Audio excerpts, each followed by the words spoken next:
Hello students, कैसे हो। हमारे यूट्यूब चैनल सोशली सोशल पर आप सभी का स्वागत है। मैं ओटी सर।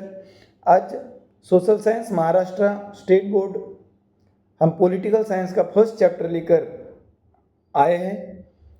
फर्स्ट चैप्टर जो कि हमारे जो कॉन्स्टिट्यूशंस हैं, कॉन्स्टिट्यूशन के बारे में बहुत ही कुछ इंटरेस्टिंग जानकारी सिर्फ एग्ज़ाम में आ रहा है, मार्क्स अच्छे लेना है इसलिए हमें पढ़ना है, ये बात नहीं है। ये बात अलग है कि ओटी सर जब पढ़ाते हैं तो सारी चीज़ें प्रिपेयर करा देते हैं। At the end of this video you will be able to give answer to each and every questions. जो भी आपको क्वेश्चंस आएगा, whether it is in the form of fill in the blank or in the form of match the pair or whatever short notes or descriptive questions or whatever questions are coming in the exam, हर किसी के answer आप बहुत ही easily देंगे। So working of constitutions, हमारा जो संविधान है उसका वर्किंग किस प्रकार से है, एक सिलेबस के लिए नहीं तो एक इंडियन सिटीजन, एक भारत का नागरिक के तौर पर भी ये जानना हमारे लिए बहुत ही ज़रूरी है। बहुत ही एक छोटा चैप्टर है, जबकि कॉन्स्टिट्यूशन बोले तो सबसे बड़ा हमारा ग्रंथ है गीता, पुराण, बाइबल, जितने भी ग्रंथ हैं उनसे सबसे ज़्यादा अगर कोई इम्पोर्टेंस हमें इस डेमोक्रेसी में अगर देना चाहिए तो किसको देना चाहिए, कॉन्स्टिट्यूशन को देना चाहिए। सो विदाउट वेस्टिंग टाइम हम क्या करते हैं, कॉन्स्टिट्यूशन की जो वर्किंग है उसको हम समझ लेते हैं। आखिरी तक आप इस वीडियो से जुड़े रहिए। अगर आप हमारे चैनल के ऊपर अगर नए हैं तो फटाफट हमारे चैनल को सब्सक्राइब कर दीजिए ताकि नए नए वीडियोस, नए नए चैप्टर्स आप तक हम पहुंचा सके।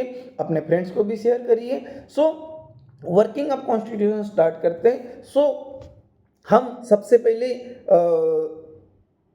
ब्रिटिश के अंडर में आते थे, ब्रिटिश लोगों का यहाँ पर राज था, मगर धीरे धीरे नेशनलिज्म बढ़ते गया और हमें 15 अगस्त 1947 को क्या मिला, फ्रीडम मिला, आज़ादी मिल गई। आज़ादी मिल गई तो बिल्कुल आज़ादी नहीं हो गई, खुले पंछी नहीं हो गए। आज़ादी के बाद में हमारे सामने समस्या ये आई कि भाई साहब अभी देश का कारोबार कैसा चले।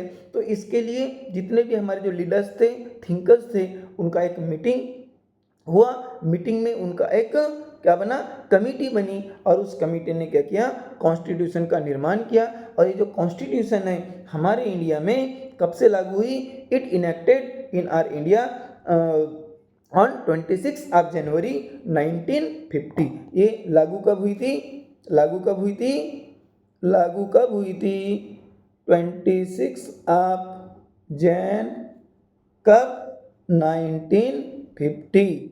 1950 फिर से लिख देते हैं हम 1950। सो 26 जैन 1950 से हमारा जो कॉन्स्टिट्यूशन है वो क्या हुआ, इनेक्ट हो गया, लागू हो गया। तो यहाँ पर हम जो कॉन्स्टिट्यूशन की वर्किंग देखेंगे, जनरली ये कॉन्स्टिट्यूशन की वर्किंग देखने के पहले सबसे पहले हम देखेंगे कि what is the main objective of constitution. हमारे संविधान का मेन ऑब्जेक्टिव क्या है वो हम देख लेंगे।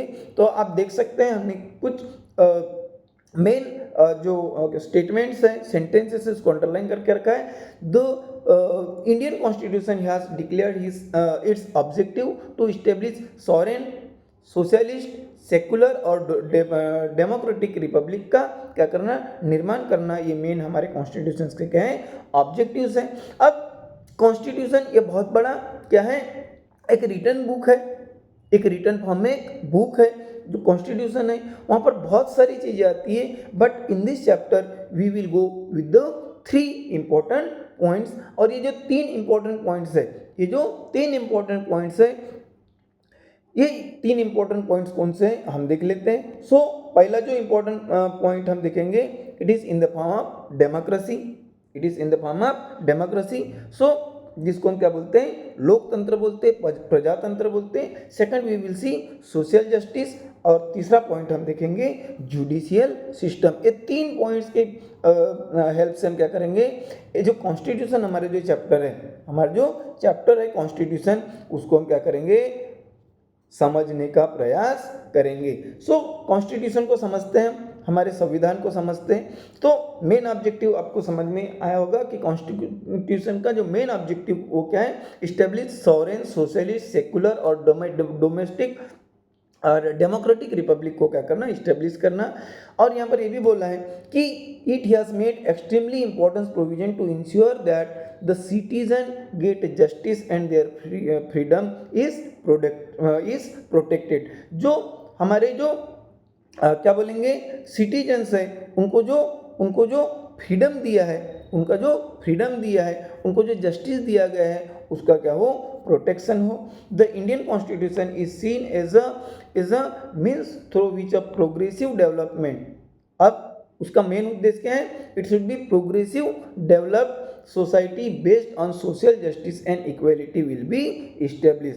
हमारे सोसाइटी का डेवलपमेंट इस तरह से हो कि वहाँ पर सोशल जस्टिस, सामाजिक न्याय और इक्वलिटी क्या हो, इस्टेब्लिश हो। The Constitution came into force on 26 January 1950 and since then the government has been working in according with the principles of the Constitution। और तब से जो भी कॉन्स्टिट्यूशन ने क्या दिए, प्रिंसिपल्स दिए, जो डायरेक्टिव्स दिए, उसके हिसाब से हम क्या कर रहे हैं, हमारी गवर्नमेंट क्या कर रही है, वर्किंग में आ रही है। सो यहाँ पर ये बोला है कि इन दिस चैप्टर, इस चैप्टर में हम क्या देखने वाले, इस चैप्टर में हम क्या देखने वाले। सो इस चैप्टर में हम क्या देखेंगे, in this chapter we will take a brief review of the wide ranging nature of the Indian democracy. Indian democracy जो दुनिया की सबसे बड़ी डेमोक्रेसी मानी जाती है, उसका वाइड रेंज देखेंगे। साथ ही साथ में क्या करेंगे, important changes that have taken place in its political process। उसके political process में कौन कौन से important changes हुए हैं। साथ ही साथ में steps that have been taken to establish social justice and equality। social justice और equality के लिए कौन कौन से steps लिए गए, ये सारी चीज़ें देखेंगे। और ये कौन से points के help से देखेंगे हम। This review will primarily focus on 3 areas. पहला हम डेमोक्रेसी बेसिस पर देखेंगे, कौन से बेसिस पर देखेंगे, डेमोक्रेसी, दूसरा सोशल जस्टिस और तीसरा जुडिशियल सिस्टम। इन बेसिस पर हम क्या देखेंगे हमारे जो कॉन्स्टिट्यूशन है उसकी वर्किंग किस प्रकार से जो हमारे सोशल जस्टिस को और इंडिविजुअल फ्रीडम को क्या करती है प्रोटेक्ट करती है, इस सारी चीज़ें देखेंगे। सो ये जो 3 हमने चीज़ें देखे थे, 3 हमें जो पॉइंट्स दिखे थे, democracy, social justice and judicial system, उसमें से पहला हम स्टार्ट कर रहे हैं डेमोक्रेसी। सो डेमोक्रेसी में भी हमने अलग अलग पॉइंट्स के हिसाब से डेमोक्रेसी को क्या किया है, स्टडी करने का हम प्रयास करेंगे। सो सबसे पहला देखेंगे हम पॉलिटिकल मैच्योरिटी। जो डेमोक्रेसी में पॉलिटिकल मैच्योरिटी कैसी आती है वो देखेंगे। सो डेमोक्रेसी जिसको हम क्या बोलते हैं, प्रजातंत्र बोलते हैं, लोकतंत्र बोलते हैं। So democracy does not merely employ a representative structure. यहाँ पर ये बोला है कि ये जो डेमोक्रेसी है ये एक प्रकार की सिर्फ संरचना नहीं है, एक प्रकार का एक कुछ लिखान नहीं है। तो क्या है, the essence of representative system is to integrate the principles of the democracy in the actual practice. हमारे डेमोक्रेसी ने जो प्रिंसिपल दिया है उसको हम एक्चुअल प्रैक्टिस में कैसे लाया जाए, उसके लिए किया गया क्या है, प्रयास है। वंस दिस इज डन, और जब ये पूरा हो जाता है, democracy becomes an integral part of the political life of the society. और जब ये क्या हो जाती है, अप्लाई हो जाती है, सो उसी समय में डेमोक्रेसी क्या हो जाती है, it becomes an integral part हो जाता है, एक अनब्रेकेबल पार्ट हो जाता है इसका, of the political life of the society. So democracy के बारे में हम जो देख रहे हैं उसमें पॉलिटिकल मैच्योरिटी होना बहुत ही जरूरी है। So according to the Indian people have direct representation in the parliament. और इसके अकॉर्डिंगली क्या किया है, द इंडियन पीपल का क्या होना चाहिए, डायरेक्ट रिप्रेजेंटेशन होना चाहिए। कहाँ पर, पार्लियामेंट में, संसद में, स्टेट लेजिस्लेटर में होना चाहिए। उसको क्या बोलेंगे हम, जो राज्य लेवल की जो ये है पॉलिटिक्स है, वहाँ पर उसका क्या होना चाहिए, रिप्रेजेंटेशन होना चाहिए। At the same time it should be in the local government also. Holding free and fair election at regular interval is an important indicator of this India successful democracy. आपने देखा होगा कि हर 5 साल में हम क्या लेते हैं, इलेक्शन लेते हैं। इतने बड़े वास्ट कंट्री में और मोस्ट पॉपुलस कंट्री में इलेक्शंस कंडक्ट करना और वो भी free and fair elections conduct करना, ये हमारे डेमोक्रेसी का सबसे बड़ा क्या है, सक्सेस है, सबसे बड़ा हमारी सफलता है, सबसे बड़ा हमारी जीत है, जो हम हर 5 साल में क्या करते आ रहे हैं, रन करते आ रहे हैं और बहुत ही सक्सेसफुली उसको कर रहे हैं। The increasing participation of the people in the political process and political competition shows that Indian democracy has become successful to a great extent। और यहाँ पर ये भी बोला है कि इसमें मैक्सिमम लोग क्या कर रहे हैं, पार्टिसिपेट कर रहे हैं, लोगों का participation is getting increase day by day. यही हमारा क्या है, हमारे डेमोक्रेसी का क्या है सक्सेस है। क्या करना, पॉलिटिकल मैच्योरिटी लाना, हमारे जो कॉमन पीपल है उसको हर पॉलिटिकल स्टेज के ऊपर क्या करना, उसका इन्वॉल्वमेंट करना, उनको भी क्या देना, पार्टिसिपेशन देना। ये हमारे डेमोक्रेसी का क्या है, सबसे बड़ा सक्सेस है। इसी के साथ साथ हमने क्या किया है, राइट टू वोट, हमने वोट करने का, वोट डालने का, मतदान करने का या अपने वोट को देने का क्या किया है, राइट दिया है। किसने दिया है, कॉन्स्टिट्यूशन ने दिया है। सो राइट टू वोट में आते हैं, the Indian constitution has made the provision, काय का प्रोविजन दिया है, right to vote for adults. जो एडल्ट्स हो जाते हैं, जो सुजान नागरिक हो जाते हैं, अभी एडल्ट्स, पहले इसका एज लिमिट अलग था, अभी इसका एज लिमिट क्या हो गया, अलग है, मगर एवरी एडल्ट्स को हमारे इंडियन कॉन्स्टिट्यूशन ने कह दिया है, राइट टू वोट दिया है। स्टार्टिंग में ये जो क्या बोलेंगे, एज लिमिट था, ये कितना था, 21 ईयर था, मगर इसमें अमेंडमेंट करके हमने उसको कितना कर दिया है, 18 ईयर्स कर दिया है। तो स्टार्टिंग में 21 ईयर्स कंप्लीट होने के बाद में, चाहे वो मेन हो या वुमन हो, चाहे वो पुरुष हो या स्त्री हो, चाहे वो लेडी हो या जेंट्स हो, उसको 21 ईयर कंप्लीट होने के बाद में वोट देने का पावर था, जो हमने कितना कर दिया, रिड्यूस करके, कितना हमारे कॉन्स्टिट्यूशन ने कितना कर दिया है, अमेंडमेंट करके 18 ईयर्स कर दिया है। जिससे क्या हुआ, which give opportunity of political participation to the young generation in India, जिसके कारण यंग जनरेशन को भी पॉलिटिकल पार्टिसिपेशन के लिए क्या किया गया है, मौका दिया गया है। और such provisions have made India the largest democracy in the world, और इसी प्रोविजन ने हमारे डेमोक्रेसी को क्या किया, वर्ल्ड की सबसे लार्जेस्ट डेमोक्रेसी में कन्वर्ट कर दिया। Such provisions have made India the largest democracy in the world. India has the largest number of voters compare to the other democratic nations. जितने भी डेमोक्रेटिक नेशंस है उनसे सबसे ज़्यादा जो वोटर्स है वो कहाँ पर है, इंडिया में है। और वो जो पावर है वो किसने दिया है, हमारे इंडियन कॉन्स्टिट्यूशन ने दिया हुआ है। So this change is not only quantitative but also qualitative as new political parties are emerging. अब ये जो वोटर्स बढ़ जाने के कारण सिर्फ हमारे वोटर्स की ही संख्या नहीं बढ़ी, तो हमारी पॉलिटिकल पार्टीज का भी क्या हुआ है, इंक्रीज हुआ है। हमारे देश में अलग अलग पॉलिटिकल जो पार्टीज है, न्यू पॉलिटिकल पार्टीज है, वो इमर्ज हुई, अराइज हुई, जिसके कारण with the active support of the young voter, and these parties represent various expectation of people and complete in the political sphere। ये क्या करती है कि हमारे वोटर्स के जो एक्सपेक्टेशन है उसको कंप्लीट करने के लिए बहुत बड़ा क्या करती है, योगदान देती है। ये सिर्फ किसके कारण हुआ है, राइट टू वोट के कारण हुआ है। देन हमारे डेमोक्रेसी ने और एक सुविधा हमको दी है, क्या, डिसेंट्रलाइजेशन ऑफ डेमोक्रेसी का क्या होना, डिसेंट्रलाइजेशन यानी विकेंद्रीकरण होना, यानी सत्ता का क्या होना, विकेंद्रीकरण होना, सत्ता को अलग अलग इसमें क्या कर देना, बांट देना। जिससे डिसेंट्रलाइजेशन होने से क्या होता है, किसी पर्टिकुलर एक व्यक्ति के हाथ में पावर नहीं आता, जिसके कारण हमारी जो डेमोक्रेसी है वो और क्या हो जाती है, मजबूत हो जाती है। सो यहाँ पर दिया है कि decentralisation of power is central to the democratic government. हमारे डेमोक्रेटिक गवर्नमेंट का मेन पर्पस क्या है, डिसेंट्रलाइजेशन ऑफ पावर, सत्ता का क्या करना, विकेंद्रीकरण करना। Decentralisation controls the misuse of power, जिसके कारण क्या होता है कि पावर का मिसयूज होना क्या हो जाता है, बंद हो जाता है। अगर मेरे ही हाथ में अगर क्या कर दे, पूरा पावर दे दे, किसको लेना है, किसको हैंग करना है, किसको फांसी देना है, किसको जेल में डालना है, तो मैं क्या कर सकता हूँ, अपने पावर का मिसयूज कर सकता हूँ, क्योंकि सभी जो पावर है किसको दी है, मुझे ही दी, वोटी सर को दी, ऐसी बात नहीं, we are taking just only example.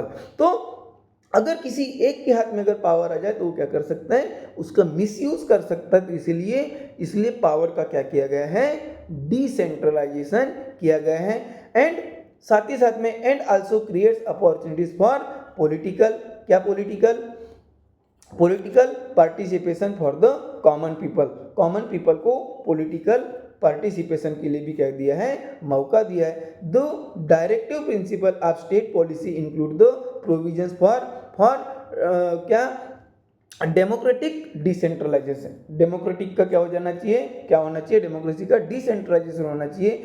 One such important provision is regarding empowering the local self government makes genuine democratic governance reality. यहाँ पर बोलता है कि जो लोकल लेवल पर जो क्या बनती है, गवर्नेंस बनती है, उसमें भी सेल्फ गवर्नमेंट क्या दिया है, उसको ज़्यादा से ज़्यादा पावर दिया है।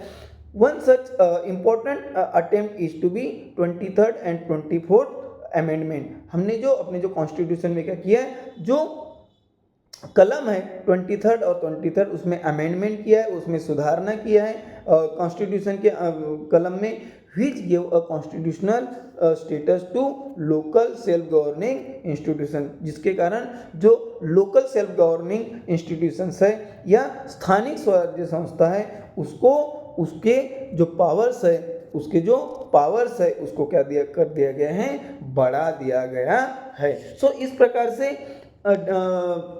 हमने जो डेमोक्रेसी है, डेमोक्रेसी में क्या दिया गया है, पावर का डिसेंट्रलाइजेशन किया हुआ है, पावर का डिसेंट्रलाइजेशन किया गया है। देन उसके बाद में हम ये देखेंगे राइट टू इंफॉर्मेशन। इसके तुरंत बाद हम क्या देखेंगे, यहाँ पर देखो कुछ क्वेश्चंस आपके लिए दिए। Can you tell the reasons for the following changes, ये हम चैप्टर के लास्ट में देखेंगे। और एक यहाँ पर बहुत बड़ा क्या किया है, एक कानून बनाया गया है, राइट टू इंफॉर्मेशन। ये किसने दिया है, हमारे डेमोक्रेसी ने दिया है, राइट टू इंफॉर्मेशन, जिसको शॉर्ट में हम क्या बोलते हैं, आरटीआई बोलते हैं। शॉर्ट में इसको क्या बोलते हैं, आरटीआई बोलते हैं, राइट टू इंफॉर्मेशन। 2005 लिखा है, क्योंकि ये जो राइट है कब पास किया गया, 2005 से इनेक्ट किया गया, लागू किया गया, इसलिए उसको आरटीआई 2005 बोलते हैं। इसके तहत क्या होता है, citizen empowerment is the essential condition of democracy for citizen participation and interaction with the government. तो यहाँ पर क्या किया है कि गवर्नमेंट के हाथ में ज़्यादा से ज़्यादा इंटरेक्शन हो, गवर्नमेंट की जितनी भी प्रोसेस है वो कैसी हो, ट्रांसपेरेंट हो, और उसके साथ में जो हमारा गवर्नमेंट और सिटीजन के बीच का जो रिलेशंस है वो क्या हो, स्ट्रेंथन हो, वो बहुत ज़्यादा मजबूत हो, डेमोक्रेसी मजबूत हो। इसलिए राइट टू इंफॉर्मेशन हमें दिया गया, जिसके कारण citizen have a right to know about the functioning of the government, जिससे गवर्नमेंट की फंक्शनिंग को हर कोई सिटीजन, इंडियन सिटीजन क्या कर सकता है, जान सकता है, मालूम कर सकता है। The government of India give the right to information to the citizens of India. Indian citizens को वो राइट दिया गया है कि गवर्नमेंट की फंक्शनिंग को क्या करे, जान सके। अब ये बात थोड़ी सी अलग है कि इसका कुछ लोग क्या करते हैं, मिसयूज भी करते हैं, ये बात अलग है।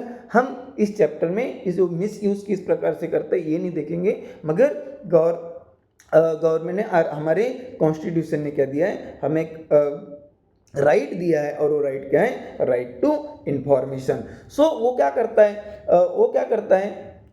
है, इंश्योर ट्रांसपेरेंसी एंड अकाउंटेबिलिटी, हमारा जो उत्तरदायित्व है, हमारे जो कर्तव्य है, वो दिखाता है which are the hallmarks of the good governance. और जो अच्छी गवर्नेंस के दो एक क्या है हॉलमार्क्स है, या दो क्या है उसको हम क्या बोल सकते हैं, उसके एक कैरेक्टरिस्टिक्स है, विशेषता है, जरूरत है। सबसे पहले क्या होना चाहिए, ट्रांसपेरेंसी होना चाहिए, और दूसरा क्या है, अकाउंटेबिलिटी होना चाहिए। ये अच्छी गवर्नेंस के क्या है, दो पहलू है। Right to information has made the government more transparent, जिसके कारण गवर्नमेंट प्रोसेस को क्या कर दिया गया है, ट्रांसपेरेंट कर दिया गया है। And reduce the elements of the secrecy, सबसे पहले क्या था, सबसे पहले क्या गोपनीयता था, गुप्तता थी, उसको क्या कर दिया है, कम कर दिया है। अभी गवर्नमेंट की पूरी प्रोसेस क्या हो गई है, ट्रांसपेरेंट हो गई है, एक जनरल सिटीजन को भी मालूम हो रही है। So after the year 2000 the whole approach towards the democratic reforms has change. Democratic reforms are considered as the right of citizen. वही ये जो हमारी जो डेमोक्रेसी है, इसने इसको क्या बोला है, राइट ऑफ सिटीजन बोला है।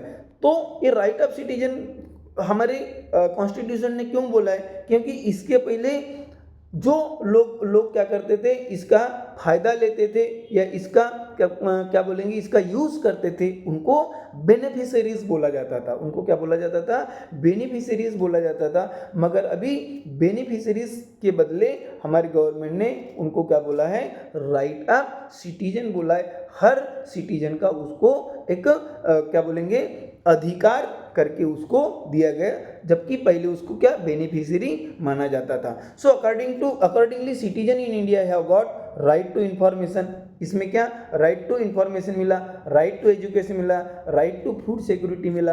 और ये जो अलग अलग जो राइट्स मिले हैं किसके द्वारा, कॉन्स्टिट्यूशन के द्वारा। These rights have strengthen democracy in India. हमारी इंडियन डेमोक्रेसी को क्या करते हैं, बल देते हैं, ताकत देते, या और ज़्यादा क्या करते हैं, मजबूत बनाते हैं। तो हमने अभी बोला था कि राइट टू सिटीजन के पहले क्या बोला जाता था, बेनिफिशियरीज बोला जाता था। क्या बोला जाता था, उनको बेनिफिशियरीज बोला जाता था, मगर अभी उसको क्या बोला है, राइट ऑफ सिटीजन करके बोला है। तो ये पहला हमने क्या देख रहे हैं, हमारे जो ऑब्जेक्टिव्स है, किसके ऑब्जेक्टिव, कॉन्स्टिट्यूशन के जो ऑब्जेक्टिव्स है, वो जो तीन चीज़ों के तहत हम क्या कर रहे थे, उसको अचीव करना चाहते थे। इसमें पहला देखे डेमोक्रेसी में हमने अलग अलग चीज़ें, जैसा political maturity, then right to vote, then उसके बाद में decentralisation of the democracy, then उसके बाद में राइट टू इंफॉर्मेशन, जिसको RTI बोलते हैं। इसके साथ साथ सेकंड हम पॉइंट अभी स्टार्ट करेंगे, it is social justice and equality. Social justice और इक्वालिटी से भी हम क्या कर सकते हैं, अपने कॉन्स्टिट्यूशन को मजबूत कर सकते। वो हमें कॉन्स्टिट्यूशन ने क्या किया है, अधिकार दिया है, social justice and equality. So social justice and equality are the important objective of our constitution. हमारे कॉन्स्टिट्यूशन या हमारे संविधान के एक क्या है इम्पोर्टेंट ऑब्जेक्टिव है। देखते हैं क्या है, to establish a new society based on this two values.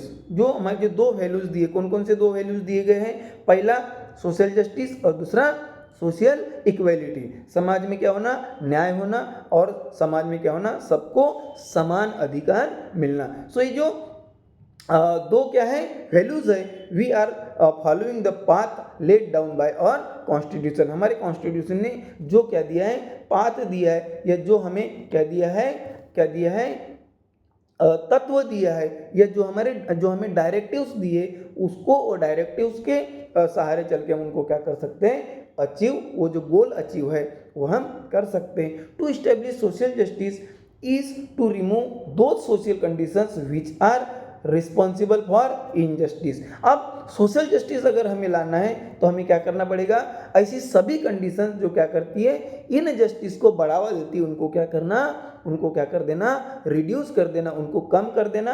And insist on the equality of the dignity for all individuals. Her individuals के डिग्निटी को क्या करना, सम्मान देना, या उसको समान अधिकार देना। The principle of justice and equality aims at ending discrimination discrimination in social status. तो यहाँ पर ये बोला है कि सोशल स्टेटस में जो भी इनडिस्क्रिमिनेटिविटी थी उसको क्या करना, कम करना ऑन द बेसिस ऑफ, अब ये हमारी सोसाइटी में सबसे पहले सुपेरियर या तो फिर इन्फेरियर, जिसको हम क्या बोलते ऊंच नीच बना था या श्रेष्ठ कनिष्ठ था, उस बेसिस पर हमारे सोसाइटी में क्या होते थे, on the basis of caste, on the basis of caste पर क्या होता था, इनजस्टिस होता था, इनइक्वालिटी पाई जाती थी, on the basis of religion मिलती थी, on the basis of language, on the basis of gender. बहुत ज़्यादा समय तक हमने जो स्त्री थी, ये जो लेडीज़ थी, जो वुमेन्स थी, उनको हमने बहुत सारे जो राइट्स है, जो अधिकार बहुत सारे समय तक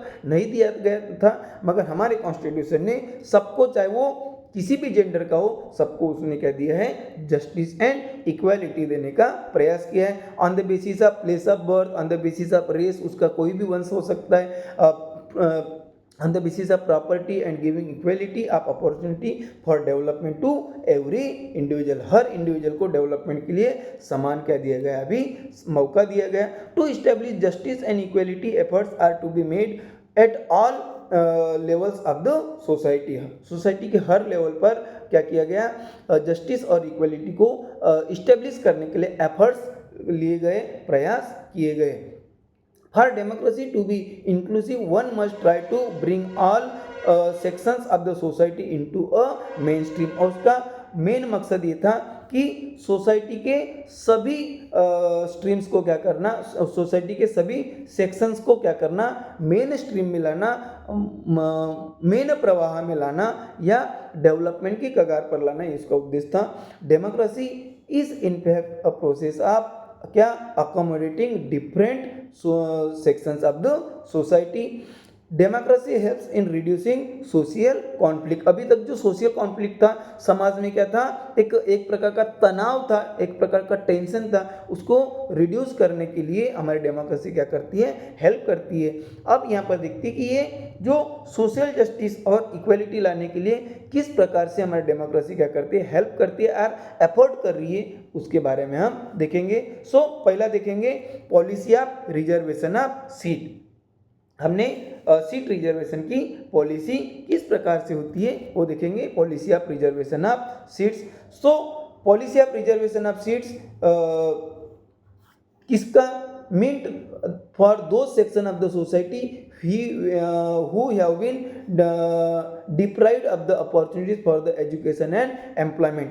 अभी तक जिनको एजुकेशन में और एम्प्लॉयमेंट में बहुत समय तक, बहुत लंबे समय तक क्या नहीं मिला था, अपॉर्चुनिटी नहीं मिला था, जिनको क्या मौका नहीं मिला था, उनके लिए क्या करना, रिजर्वेशन की पॉलिसीज अप्लाई करना और एडॉप्ट करना। Accordingly in educational institution and the government services some seats are kept reserve. अभी जो भी एजुकेशनल इंस्टीट्यूट्स है या जो भी क्या बोलेंगे गवर्नमेंट के सर्विस सेक्टर्स है, उनमें ऐसे लोगों के लिए क्या करना, कुछ सीट रिजर्व करने की पॉलिसीज अभी एडॉप्ट कर ली गई, जिसको हम क्या बोलते हैं, policy of reservation of seats.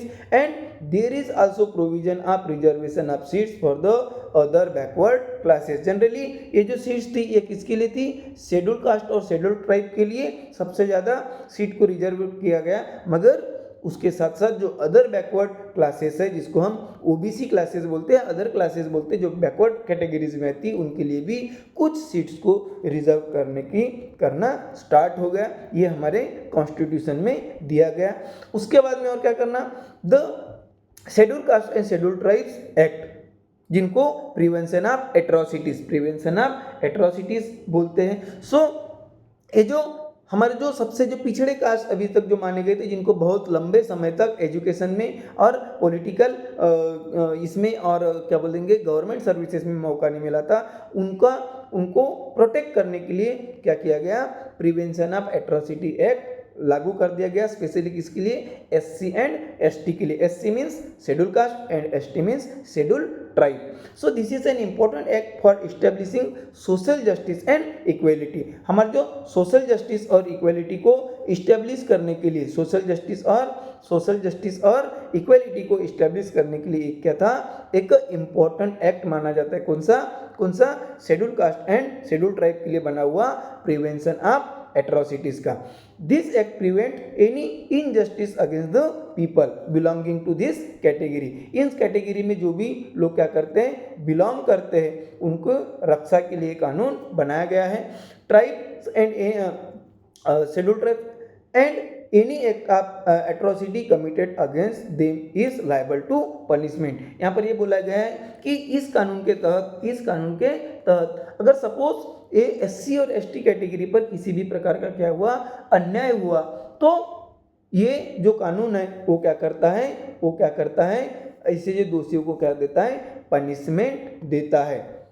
Then उसके बाद में जो हमारे इंडिया में जो माइनॉरिटी कम्युनिटीज़ है और माइनॉरिटी कास्ट है, उनको भी क्या करना, प्रोटेक्ट करना। और वो किससे बना, provisions for the minorities. The Indian constitution has made several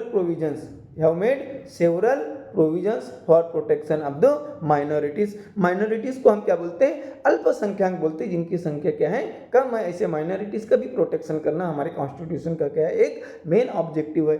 the government has adopted several policies for minorities, काय के लिए, to provide them the opportunities for the education and employment. Education और एम्प्लॉयमेंट में जिस प्रकार से हमने एससी और एसटी को क्या दिया था, अपॉर्चुनिटीज दिया था, उसी प्रकार से माइनॉरिटीज को भी क्या मिलती है, क्या मिलने लगी, अपॉर्चुनिटीज मिलने लगी।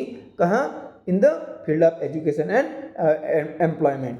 The Indian constitution prohibits discrimination on the basis of caste, religion, race, language and region, and this is a comprehensive provision for minorities which fundamentally protect their right to equality, जो उनके right to equality को, freedom को, right against the exploitation और cultural और educational rights को क्या करता है, प्रोटेक्ट करता है। देन उसके बाद में और इस कड़ी में एक लॉ बना, laws relating a women and provision for representation. जो अभी तक जो वुमेन थी, जो लेडीज थी, स्त्री थी, उसको प्रोटेक्ट करने के लिए एक कानून बना और उनको रिप्रेजेंटेशन करने के लिए भी स्पेशल प्रोविजन दिया गया।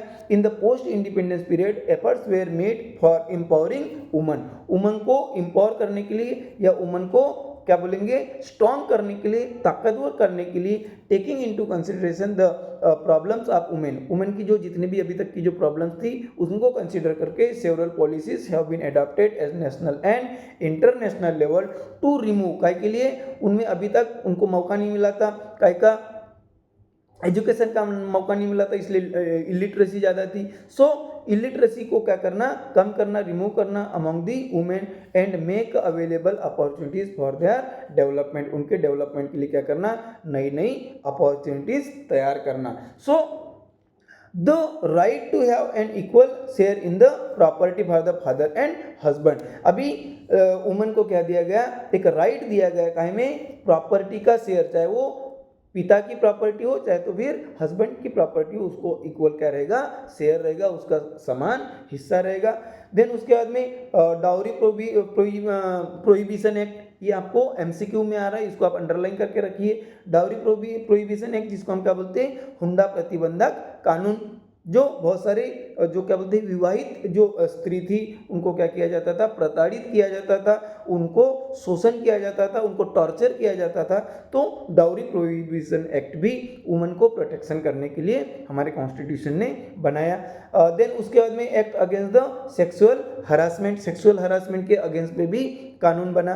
देन उसके बाद में डोमेस्टिक वायलेंस प्रोहिबिशन एक्ट भी बना। Are some important provisions which create a favourable environment, जो क्या करती है, एक वुमन के फेवर में क्या करती है, इन्वायरमेंट क्रिएट करता है, काय के लिए, for the protection of freedom of women and securing their development, उनको प्रोटेक्ट करने, उनका फ्रीडम को प्रोटेक्ट करने के लिए और उनका डेवलपमेंट को सिक्योर करने के लिए। सो इस प्रकार से in our country from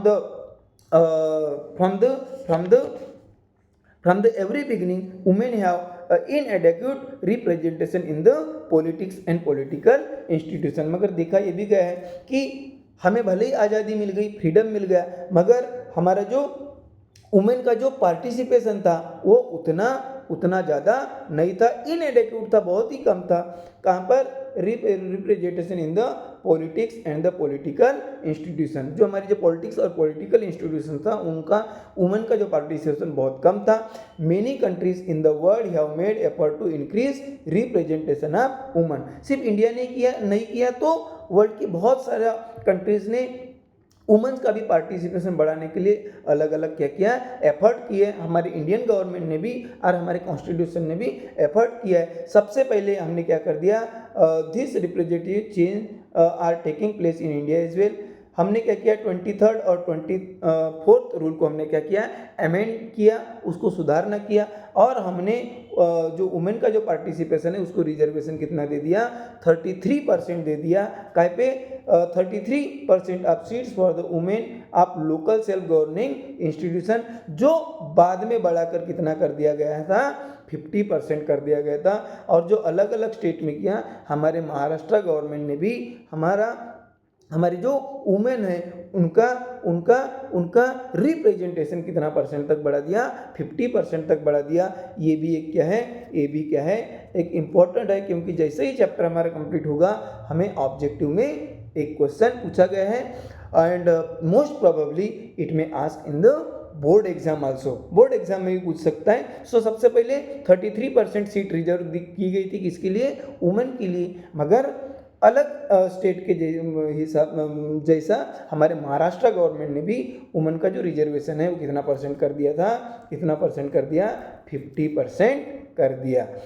so इस प्रकार से वुमेन एम्पावरमेंट के लिए क्या किया, कानून बनाया गया। और national commission for women has been establish, एक वुमेन के लिए नेशनल कमीशन का भी क्या किया गया, इस्टेब्लिशमेंट किया गया या उसको स्थापना की गई। Similar commission also exist at the state level, और यही इसी प्रकार का जो कमीशन है, वुमेन लोगों के जो कमीशन है वो स्टेट लेवल पर भी और लोकल लेवल पर भी इस्टेब्लिश की गई।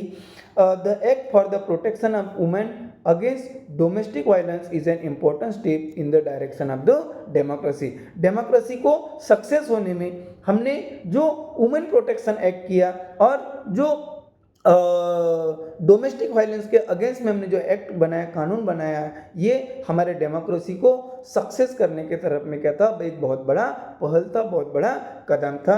This act underline the need to protect the dignity and self esteem of women. हमारी जो वुमेन की डिग्निटी को प्रोटेक्ट करने के लिए ये एक्ट क्या करता है, बहुत ज़्यादा हेल्प करता है। This act rejected traditional forms of domination and the authorization of the expand to the scope of Indian democracy to make it exclusive in true sense। तो ये अभी तक हम क्या कर रहे थे, डोमिनेंस कर रहे थे, उसको इस एक्ट के तहत क्या मिला है, बहुत ज़्यादा हेल्प मिला है। यहाँ पर देख लीजिए, द रिप्रेजेंटेशन, हम क्या देख पा रहे हैं, the representation of women in Lok Sabha. कब से देख रहे हैं, 1951 से देखते आ रहे हैं। तो कब तक देख रहे हैं हम, कब तक देख रहे हैं, 2014 तक देख रहे हैं। इस बेसिस पर क्या है, ये जो चार्ट के बेसिस पर कुछ क्वेश्चंस भी है। यहाँ पर बोलता है, in which election year the number of women MPs is minimum. इस चार्ट में जो आप चार्ट देख रहे हैं, कौन से ईयर में वुमेन एमपीज की संख्या क्या थी, मिनिमम थी, कम थी। तो आप देख पा रहे हैं, इट इज कौन सा रहेगा, सिर्फ 19 है, कब, 1977 में। सेकंड क्वेश्चन हमें ये पूछा गया है कि in which election year the number of women MPs is maximum. ये वुमेन एमपीज का संख्या मैक्सिमम कब थी, तो इट इज कब है, 2014 में। कितना है, 66 है। इस प्रकार से आप बिल्कुल टेक्स्ट बुक के अंदर के जो हमारे लिए जो अंडरस्टैंडिंग के लिए क्या दिया है, हमारे टास्क दिया है, इसका भी यूज़ करके आप क्या कर सकते हैं, पूरा का पूरा चैप्टर आप समझा सकते हैं। देन उसके बाद में हम देखेंगे, हमने पहला देख लिए थे, पहला हमने कौन से फॉर्म में देखा था, पहले हमने डेमोक्रेसी के फॉर्म में देखा था। सेकंड हमने देखा था सोशल जस्टिस के फॉर्म में देखा था। देन एंड इक्वलिटी के फॉर्म में देखा था। तीसरा हम देखेंगे रोल ऑफ जुडिशरी सिस्टम, हमारे जुडिशरी सिस्टम का रोल क्या है वो भी हम देखेंगे। So the judiciary in India, judiciary न्याय व्यवस्था, the judiciary in India has played an important role in strengthening democracy and helping to make towards achieving the objective of social justice and equality. हमारा जो objective था कि हम क्या करना चाहते हैं, सोशल जस्टिस और इक्वेलिटी के गोल को हम क्या करना चाहते हैं, अचीव करना चाहते हैं। वो जो गोल है वो किसके हेल्प से सबसे जल्दी अचीव हो सकता है, with the help of judiciary system. So always taken into consideration the fundamental objective of the constitution and also the intentions of the constitution makes we will try to understand the constitution of the judiciary in this regard with the help of following point। अब कौन कौन से points के help से हम इनको क्या करेंगे समझने का प्रयास करेंगे कि हमारा जुडिशियल सिस्टम कैसा है। तो सबसे पहला आता है the basic framework of the constitution. हमारे कॉन्स्टिट्यूशन का क्या है, बेसिक फ्रेमवर्क कैसा है। The constitution is dynamic. हमारे जो कॉन्स्टिट्यूशन कैसा है, डायनामिक है, चलते रहता है, एक जगह रुका नहीं, जिसको हम क्या बोल सकते हैं, प्रवाही तरीका है, चलते रहता है। It is a living document. एक कोई क्या बोलते हैं, बेजान कोई किताब नहीं है या बेजान कोई लिखान नहीं है, तो एक जिंदा एक क्या है, वो डॉक्यूमेंट है जो क्या करता है, the constitution has to change. Constitution को क्या करना है, the constitution has to change according to condition, और as per the condition constitution में क्या होते हैं, कॉन्स्टिट्यूशन क्या करती है, उसको चेंज करती है। कॉन्स्टिट्यूशन उसको क्या करती है, कॉन्स्टिट्यूशन में क्या होती है, चेंज होती है। कौन चेंज करती है, तो पार्लियामेंट को राइट दिए गए। Parliament has the power to make those changes. Constitution में चेंज करने के जो पावर है वो किसको दिए गए हैं, पार्लियामेंट को दिए गए हैं। The judiciary has accepted this power of the parliament to make change in the constitution, but at the same time, मगर ये चेंज करते समय उसका जो मेन ऑब्जेक्टिव है, हमारे कॉन्स्टिट्यूशन का जो मेन ऑब्जेक्टिव है, वो मेन ऑब्जेक्टिव को किसी भी प्रकार का क्या नहीं होना चाहिए, धक्का नहीं लगना चाहिए। धक्का दे दिए तो इधर उधर हो जाता है। तो कॉन्स्टिट्यूशन का जो फ्रेमवर्क है, वो एज इट इज रहकर चेंज करने का जो अधिकार है किसको दिया है, पार्लियामेंट को दिया गया है। अब आप बोलोगे कि सर ये the judiciary has taken a stand that parliament while amend करते समय या उसमें कुछ बदल करते समय, the constitution can not alter the basic structure of the constitution का बेसिक स्ट्रक्चर को वो क्या नहीं कर सकता, अल्टर नहीं कर सकता, चेंज नहीं कर सकता। तो ये बेसिक स्ट्रक्चर्स क्या है, यहाँ पर बेसिक स्ट्रक्चर्स दी हुई है। सबसे पहला दिया है रिपब्लिक, उसका जो Republican and democratic form of government. हमारे कॉन्स्टिट्यूशन का और गवर्नमेंट का फॉर्म कैसा होना चाहिए, रिपब्लिक और डेमोक्रेटिक होना चाहिए। हमारा जो फेडरल स्ट्रक्चर है वो एज इट इज रहना चाहिए। Promotion of unity and integrity of the nation, साथ ही साथ में हमारे नेशन की सॉवरेंटी क्या होना चाहिए, अबाधित रहना चाहिए। और सेकुलरिज्म और सुप्रीमेसी ऑफ द कॉन्स्टिट्यूशन वो जैसे कि वैसी रहना चाहिए। सो इस प्रकार से हमारा जो बेसिक स्ट्रक्चर है उसको क्या नहीं करते हुए, हिलाते न हुए हमारे पार्लियामेंट को क्या दिया गया है, अधिकार दिया गया है। देन उसके बाद में significant of the judicial decision, the protection provided to the citizen by fundamental right in the constitution has been made more meaningful through various decisions of the judiciary. Some of the important subject on which the court has given judgment including right of children। हमारे जो judicial decisions हमारे किसने दिया है, किस judicial system ने दिया है, कौन कौन से दिया है, कोर्ट ने, हमारे जो सुप्रीम कोर्ट है, ऑनरेबल सुप्रीम कोर्ट ने कौन कौन से दिए है, राइट ऑफ चिल्ड्रेन किधर गया, sorry, right of children, protection of human right, protection of the honour and dignity of the woman. Then उसके बाद में इंडिविजुअल फ्रीडम और उसके बाद में ट्राइबल इम्पावरमेंट।